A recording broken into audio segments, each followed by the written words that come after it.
जनाब तरबीदी सिंह, आप यूके तो बरतानिया तो तशरीफ लैके आए हैं बहुत सारे दोस्तों के हमला। बेहद शुक्रिया। अस्सलाम वालेकुम सारिਆਂ ਨੂੰ। एक दिन अपने मुर्शद कोलों प्रेम प्याली पीती। एक दिन अपने मुर्शद कोलों प्रेम प्याली पीती। लेखां विच साडे लिखी फकीरी सो मस्तक धर लीती। लेखां विच साडे लिखी फकीरी सो मस्तक धर लीती। पिछला जन्म आकार थकोया हर की भगत न कीती।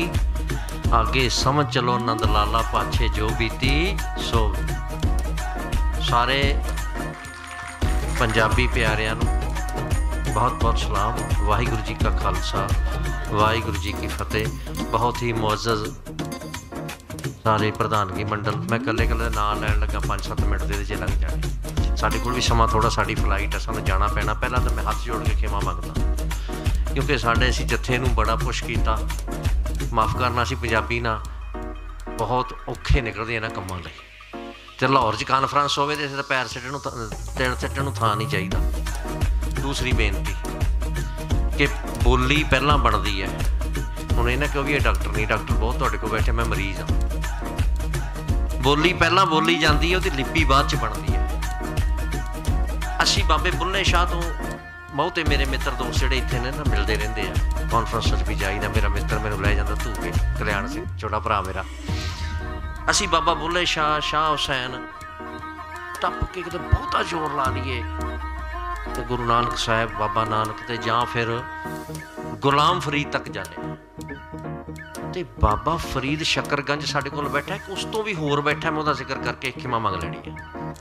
बाबा फरीद कहते फरीदा जिन्नी कमी नाहे गुण ते कमड़े विसार मत शर्मिंदा थी वहीं साईं दै दरबार। उधर बहुत घट ध्यान है। मेरी इल्तजा बेनती तुहानूं उत्थे भी चलो। उस तो अगे बैठा बाबा गोरखनाथ, जिन्हों असीं उन्हां दे पेटे पा दिता चुके, जिन्हों गुरु गोरखनाथ भी कहते। सिद्ध जिहड़ा एक सैक्ट सी, एक पूरा नाथ परंपरा का मोढी सी, वो पंजाब दा सी।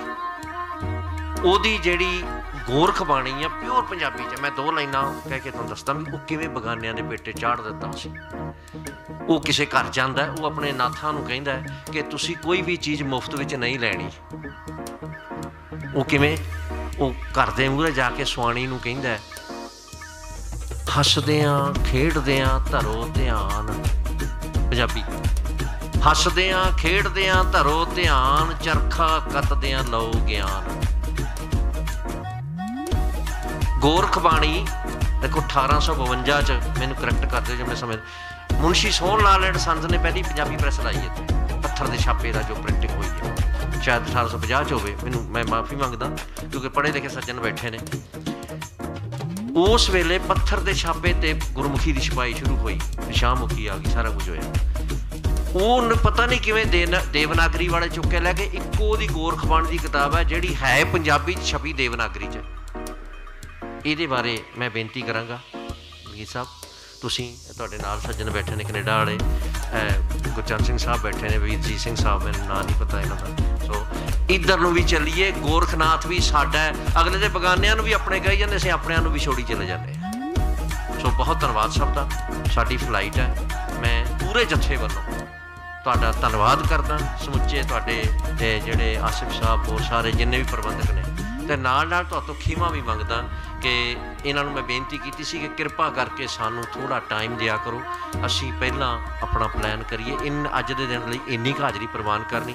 एक बार फिर तह दिलों धन्नवाद। एक गल कहांगा, सारे मेरे नाल बोलिओ, उस तो बाद फिर तुहाडा समा।